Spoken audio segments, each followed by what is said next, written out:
You and your young family have just moved to Huntsville, Alabama, serene little town in the South. You decide to take the kids to a local playground. You begin to trot up towards the playground, and the kids run unabashedly towards the swings and the slides and everything else that's gathered around, just like children would. You notice in the distance trees and, oddly, a cemetery nearby. You catch the glimpse of the name of the cemetery, Maple Hill. Means nothing to you. And then your kids begin to scream. You turn and you look, and what you see is that swings are moving back and forth. Children aren't near the swings anymore. You ask, what did you do? Did you push the swing? No, we weren't near the swings. The swings began to push themselves. You begin to notice little orbs of light flickering, moving through the playground, shifting, disappearing, reappearing. And then you hear it.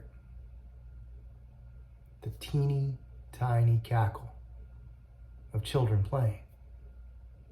But your children are the only ones there.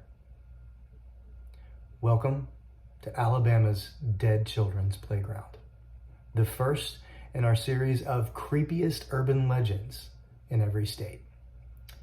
I'm your host, Chad Lerman, and this is Urban Legends Unmasked.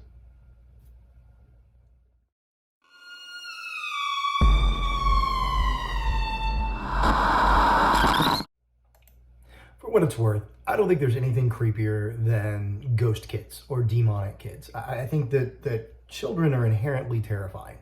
I have children of my own. They're fine. But other people's kids, they terrify me a little bit. Like, I'm a little afraid of them. They're fragile. They are smaller than us. They say weird and creepy things. If you've ever seen those things on the internet where like kids say really creepy things, like, I love you so much, I want to wear your skin. Like, those kind of things shouldn't be said. And kids don't seem to understand that. So kids are inherently creepy to me. And I think it's one of those things that as a horror writer, I love taking things that are supposedly innocent and safe and pure, and then twisting that and making it something to be terrified of. That's why I think small towns are terrifying. I mean, everybody thinks that you're safe in a small town. So when you upend that sort of juxtaposition of safety and security with terror and fear, it unnerves you in a way that other things don't. And so I think that's why kids are especially creepy, demonic ghost kids, are really, really terrifying. And so this Huntsville, Alabama story, near the Maple Hill Cemetery, which is in fact the oldest cemetery in Huntsville, dating back to 1822 when the first grave was dug. Most of this information I'm getting is either coming from AL.com or from Thrillist, which has found some of these particular instances quite creepy and fun to inform about. But in 1822, when this first grave was dug, it goes on to eventually house the remains of Civil War veterans. Confederate soldiers are a part of that. Obviously, in the 1800s, you had a lot of young people who died, children who passed away from various ailments and diseases because of the lack of medical care. And so, yeah, there's probably a lot of kids in this particular cemetery. So the natural idea is that when the cemetery got its new neighbor, the playground, in 1985, people might begin to go, oh, hey, look, creepy cemetery right over there. Oh, wow, the wind's blowing that swing. There's probably a ghost child on it. The assumption is jumped. You kind of get to that idea. But another part of this particular urban legend that I find to be very, very interesting is the idea that there is also local legend that in 1960, there was a rash of child abductions in the area, and that those children were murdered either on the spot where the playground currently exists or nearby. And that the playground was eventually created as a way, as sort of a memorial to these children. And that obviously when you have a spot where brutal murders occur, where death occurs, where violence occurs, especially against small children, it's rife for the idea that there will be a supernatural element to this particular story. So I did some research. I wanted to try to figure out exactly what had happened there. Now, obviously, one can simply Google Maple Hill Cemetery, Huntsville, Alabama, and you can find some details about that. Mostly details about like when it's okay to come and visit the cemetery, when it's okay to walk through, what you can and cannot do. Also has some details about specific events that occur. So Maple Hill Cemetery is very, very real, as is the playground next to it. I read an article, I believe, also from AL.com, that basically talked about the idea that in the 90s, I believe, the city tried to bulldoze the playground because I guess they were getting tired of ghost children vandalizing and doing all sorts of stuff. And overnight they took down the swings and the slides. In the morning, when parents woke up and saw this, they were outraged. They were very upset. How dare you take this away from our kids? Their ghost friends are going to be upset. All that kind of stuff. Well, the city put some stuff back and actually put in modern, better playground equipment. And so with that being done, the playground exists. It is absolutely a playground. The cemetery is absolutely there. All these things are real. What becomes questionable is whether or not there was actually a series of child murders in the 1960s.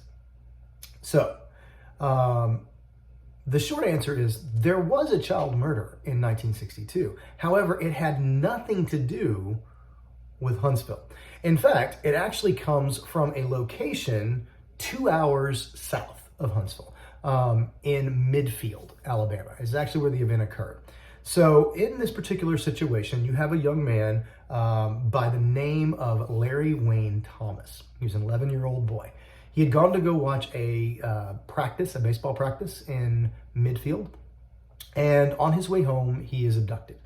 And when he is abducted, he is gone for 5 days. No one knows where he is. He is disappeared. He has vanished. And then after 5 days, they find his body. And they actually don't find his body anywhere near this playground. They find his body in an area called Oneonta. Sorry, let me correct that. Oneonta. So what happened is that Larry and his friend Kim Canada were walking home. A man by the name of Michael Anthony Mayola picked them up with the offer of a soft drink. They stopped at a convenience store or some sort of grocery store. He asked Kim to run in and get the stuff. Kim runs in, and at that point, Mayola rips off with Larry. And that was the last time the boy was seen alive. Mayola was eventually captured and convicted of the crime. And this sad story is now kind of fodder for this idea of the playground haunted by ghost children. Now, again, looking through this research, I can find a lot of references to this being the site where a lot of child abductions ended in murder. I can't find any actual hard evidence of that. This is the closest that one comes. And the real connection is that it's about 2 hours away from Huntsville, and the child was abducted from a baseball field / playground. So that's kind of where the connection comes in on that.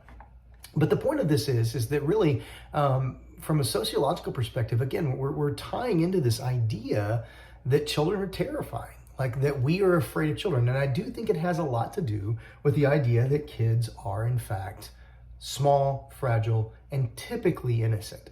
And so the idea that a child would be harmed or that a child could be the perpetrator of harm is such a crazy idea in our psyche that it becomes ultimately terrifying. And countless numbers of movies and television shows have played this up by having the creepy kid, anywhere from Damien and The Omen to half the episodes of Supernatural. All these different shows have played up the idea that that kids, when given the opportunity, are absolutely terrifying. Back to the playground idea. If I'm in a playground and I see a swing moving and no one's around, my first thought is probably not ghost kid. My first thought is wind, maybe? I don't know. Wind, somebody else had just left, maybe a kid had pushed it and pushed the big arc and it's just kind of winding itself down. But the point is that I think there's an element of fun to the idea of being terrified of that which we can't see and what we can't explain. Any object that moves without somebody being around to push it makes us wonder. And that's really where the heart of urban legends comes from, is we see something we don't quite understand and we want to put a label on it. And why not put a label on it that happens to be a little bit entertaining and creepy and gets the blood boiling? So as we continue on this series, we're going to look at another state next. We're going to kind of try to stay alphabetical. Periodically, we may jump here and there, but my goal is to try to hit all 50 states as we talk about different urban legends in different areas. So this has been the Alabama Dead Children's Playground. Stay tuned for our next episode. And as always, if you have interest in anything that I've talked about here or like my storytelling style, please check out any of the books that I have on Amazon, including the Sawyer Shepherd Chronicles, which is now a complete series of supernatural thriller in the vein of Supernatural, the TV show. And I also have a horror novel named Killtown, and hopefully very soon I will have another horror novel called Beneath These Brittle Bones coming out. So be checking those out on Amazon if you get a chance. Thanks for watching.